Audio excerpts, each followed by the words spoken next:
Assalamualaikum warahmatullahi wabarakatuh. Alhamdulillahi rabbil alamin.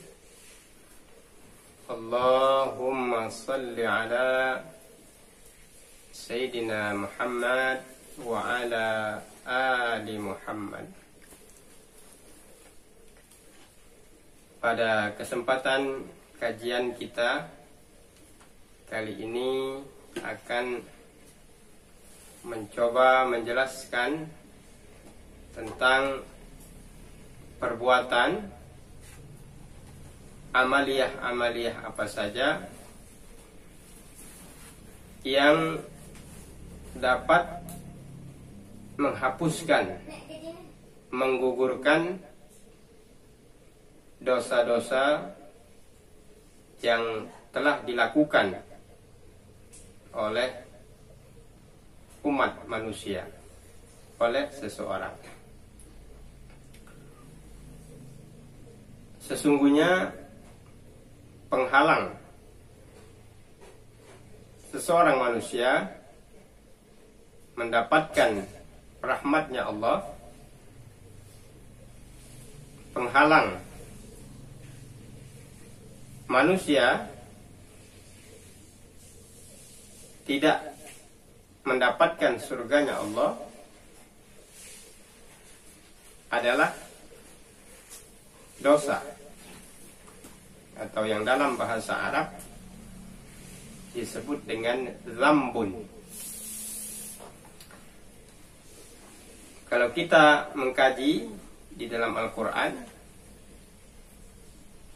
penghalang terbesar seseorang, umat manusia, untuk dimasukkan oleh Allah ke dalam surganya Allah Subhanahu wa ta'ala adalah zambun, atau dosa.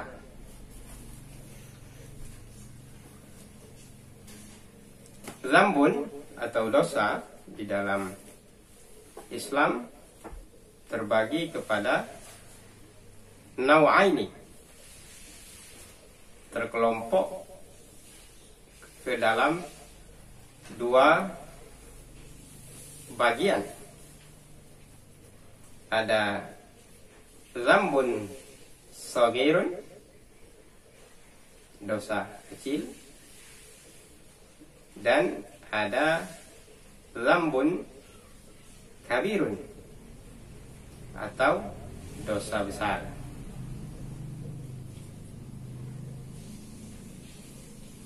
Kita tidak melihat apakah dosa kecil, apakah dosa besar yang dilakukan oleh seseorang hamba, oleh seseorang manusia, sehingga menjadi penghalang baginya untuk mendapatkan rahmat Allah, untuk mendapatkan surganya Allah Subhanahu wa ta'ala.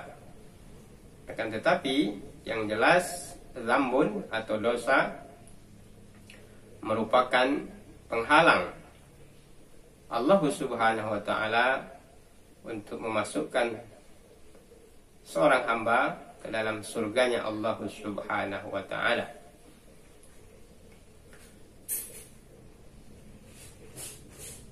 Zambun atau dosa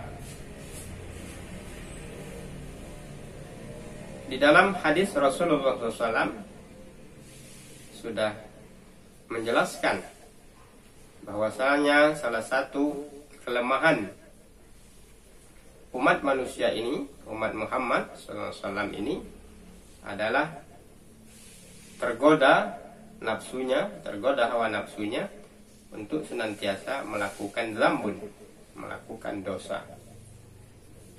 Ini artinya bahwa ketika manusia, ketika seseorang masih dalam sifat kehambaannya, maka akan melekat di dalam dirinya untuk berpotensi melakukan perbuatan dosa atau zambun.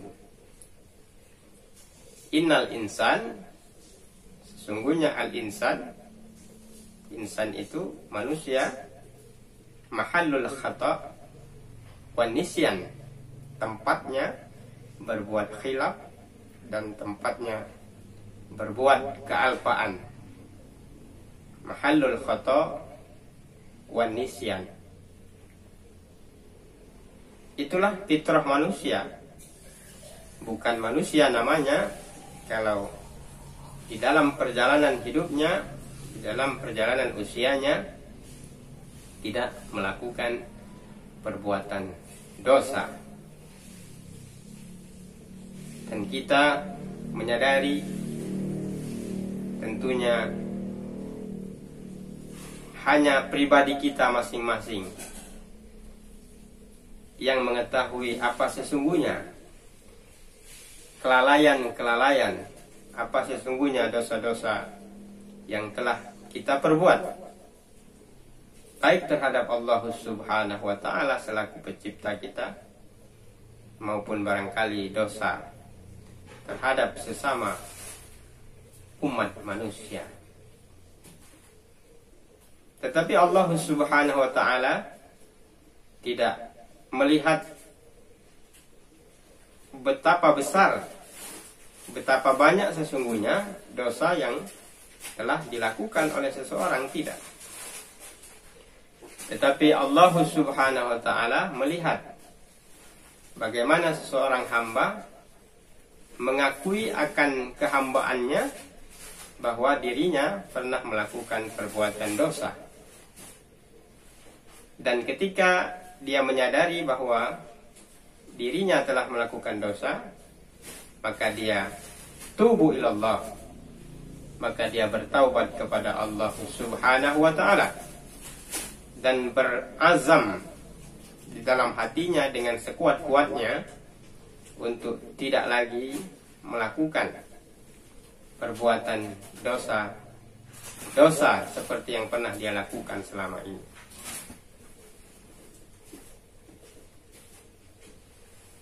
Al-Muqannid, Allah Subhanahu wa ta'ala tidak mencintai, Allah Subhanahu wa ta'ala sangat melarang umat manusia menjadi umat yang muqannid. Muqannid itu adalah orang-orang yang senantiasa berputus asa di dalam dirinya, merasakan dirinya tidak akan mendapatkan rahmat pengampunan Allah Subhanahu wa ta'ala karena begitu banyak dosa-dosa yang telah dia lakukan. Allah tidak mencintai orang-orang yang seperti itu. Akan tetapi Allah senantiasa mencintai orang-orang yang senantiasa mengharapkan narju rahmatullah. Orang yang senantiasa di dalam dirinya meyakini bahwa Allah Subhanahu wa ta'ala akan memberikan pengampunan atas dosa-dosa, walaupun dosa yang dilakukan itu sebanyak buih di tengah lautan.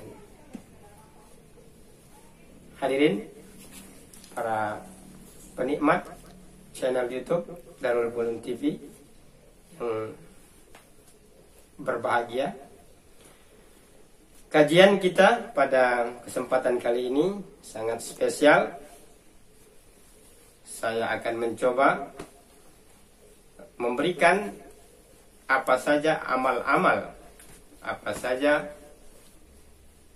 perbuatan amal yang dapat menghapus dosa-dosa yang pernah kita lakukan.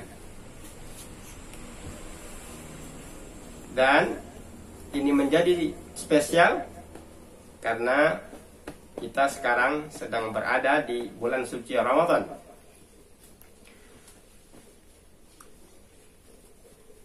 Dan kita berpuasa di bulan suci Ramadan ini berada pada tahapan yang kedua, yaitu 10 sampai 20 Al-Maghfur.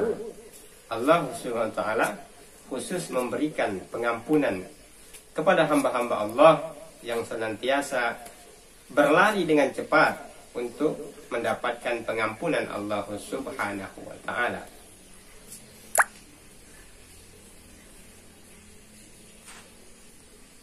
para penikmat channel YouTube Darul Pulun TV, sesuai dengan namanya, bulan Ramadan ini diambil, Ramadan itu diambil dari akar kata fi'lul madhi sulasi mujarrad. Artinya dari kata kerja bentuk sulasi dari 3 huruf yang asli, yakni marada. Marada adalah fi'lun madhi, kata kerja bentuk lampau. Ramadha yarmidu ramdon. Apa artinya? Artinya terik matahari yang sangat membakar kulit tubuh manusia.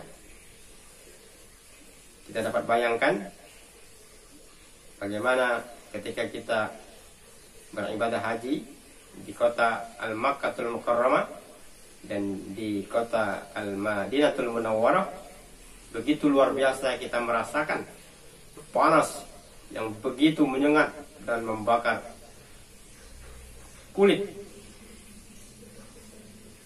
Itulah Ramadan. Ramadan, ketika kita membuka komus bahasa Arab, akan kita temukan bahwa Ramadan berarti pembakaran atau terik matahari yang sangat panas. Apa artinya? Ini menjelaskan bahwasanya bahwa saum Ramadan yang kita lakukan sesungguhnya salah satu fungsinya adalah bagaimana dengan puasa Ramadan yang kita lakukan secara benar, yang kita lakukan sesuai dengan tuntunan syariat Islam yang telah dicontohkan oleh Rasulullah SAW, akan membakar penghalang-penghalang yang ada di dalam tubuh manusia ini, yang menyebabkan kita untuk tidak mendapatkan rahmatnya Allah, yang pada akhirnya membakar sifat-sifat yang ada dalam tubuh manusia yang dapat memasukkan kita ke dalam surganya Allah Subhanahu wa ta'ala. Jadi salah satu fungsi Ramadan yang kita kerjakan dan kita berpuasa di dalamnya adalah untuk pembakaran, pengampunan akan dosa-dosa yang telah kita lakukan. Dan ini sesuai dengan hadis Rasulullah, man shoma Ramadan, barang siapa yang berpuasa di bulan suci Ramadan, imanan, atas dasar keimanan kepada Allah, wahtisaban, dan pengharapan rahmatnya Allah, ghufira lahu ma taqaddama min dzambi, maka akan diampuni dosa-dosanya. Para penikmat channel YouTube Darul Pulun TV,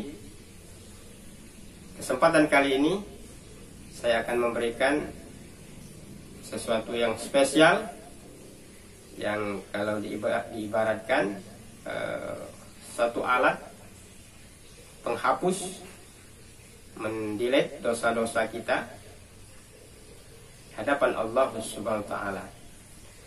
Kita temukan dalam beberapa hadis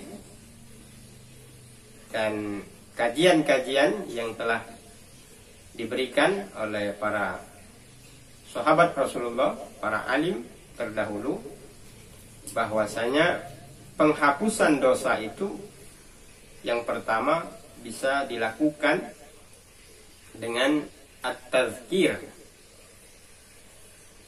Apa itu at-tazkir?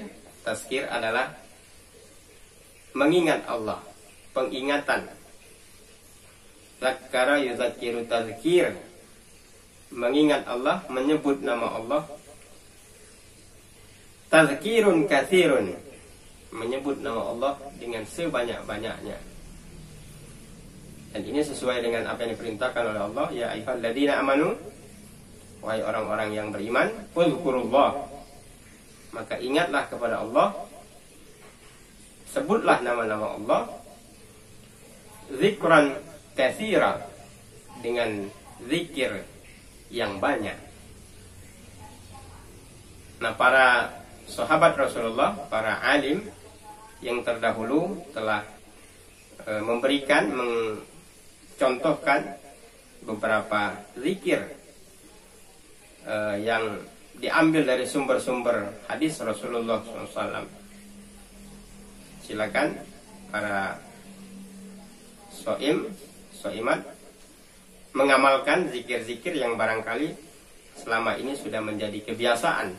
Karena kalau kita membaca literatur yang berbeda, maka akan kita temukan fadilah, keutamaan dari masing-masing manfaat zikir yang kita sebutkan.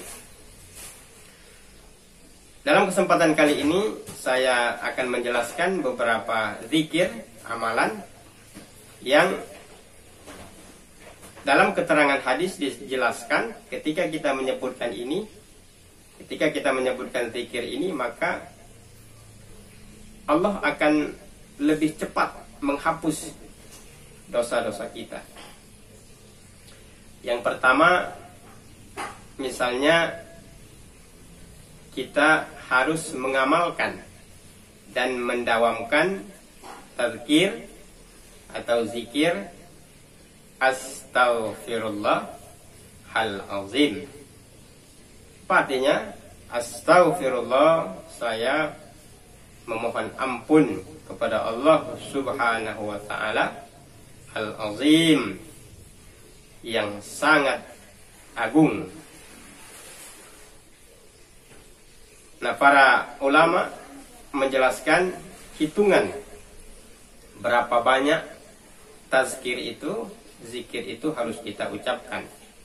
Yang saya temukan, misalnya hadis ini, zikir ini harus kita ucapkan sebanyak 40 kali minimal. Jadi yang pertama, kita berusaha untuk mengucapkan zikir astaghfirullahal azim sebanyak 40 kali. Yang kedua,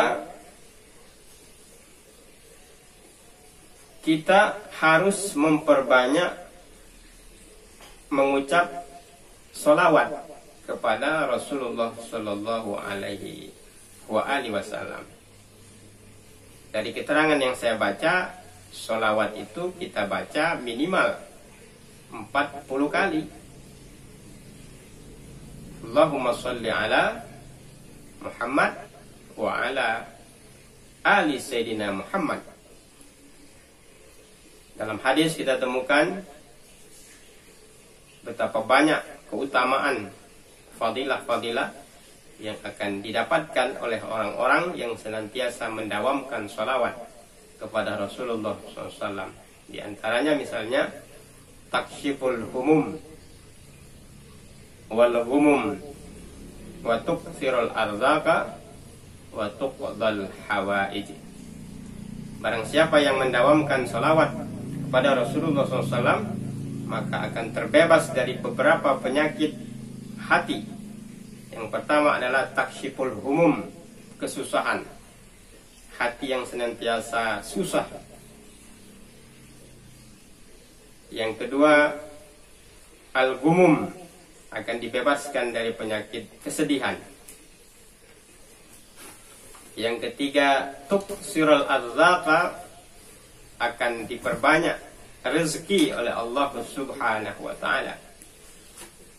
Tetapi hadirin, kita harus berhati-hati bahwa rezeki itu luas sesungguhnya, bukan hanya dalam bentuk uang, akan tetapi nikmat kesehatan, nikmat bisa ketemu Ramadan tahun ini, sesungguhnya itu adalah rezeki yang paling besar. Yang ketiga, kita harus memperbanyak membaca suratul Ikhlas. Qul huwallahu ahad, Allahus samad, lam yalid wa lam yulad wa lam yakul lahu kufuwan ahad. Yang saya temukan dalam keterangan hadis itu minimal kita baca 40 kali suratul Ikhlas. Dan yang terakhir, yang bisa menghapuskan dosa secara cepat itu, yang membuat Allah Subhanahu wa ta'ala mempercepat penghapusan dosa, ketika kita membaca kalimat La ilaha illallah. La ilaha, tidak ada ilah, tidak ada Tuhan, illallah, kecuali Allah. Hadirin, kalimat La ilaha illallah ini ahsanul a'mal, ahsanul tazkir. Saya temukan dalam kitab Uskuriyah bahwasanya kalimat La ilaha illallah adalah sebaik-baik amal, sebaik-baik zikir. Artinya zikir yang dicintai oleh Allah, yang sangat dicintai oleh Allah adalah kalimat La ilaha illallah. Nah, untuk itu ini harus kita dawamkan, bagaimana lisan kita ini tidak berhenti untuk mengucapkan kalimat La ilaha illallah. Man akhir kalamihi la ilaha illallah dakhalal jannah. Barang siapa pada akhir hayatnya, ketika ruhnya ditarik oleh Allah, yang katanya seperti dikuliti, ketika ruh keluar, dan ketika saat itu kita mengucapkan La ilaha illallah, maka dakhalal jannah, Allah akan ridha memasukkan kita ke dalam surga. Dalam hikayat yang lain, bagaimana ada seorang hamba yang ibadahnya biasa-biasa saja, tetapi dia sering mendawamkan kalimat La ilaha illallah. Ketika ingin dimasukkan ke dalam neraka, maka semua pintu neraka tertutup, sehingga malaikat menghadap Allah, ya Allah, kenapa si fulan tidak bisa memasuki nerakanya Allah? Semua pintu terkunci. Kata Allah, bawa dia ke pintu surga. Dan ketika dibawa ke pintu surga, semua pintu surga terbuka. Malaikat bertanya, ya Allah, bi ayyi amalin, dengan amal apa hamba ini bisa membuka semua pintu surga? Dijawab oleh Allah, lisannya, bibirnya, lidahnya tidak pernah berhenti dari kalimat La ilaha illallah. Mudah-mudahan penikmat channel Darul Quran TV, apa yang kita sampaikan pada hari ini akan menjadi renungan kita dan akan kita amalkan. Billahi nasta'in. Wassalamualaikum warahmatullahi wabarakatuh.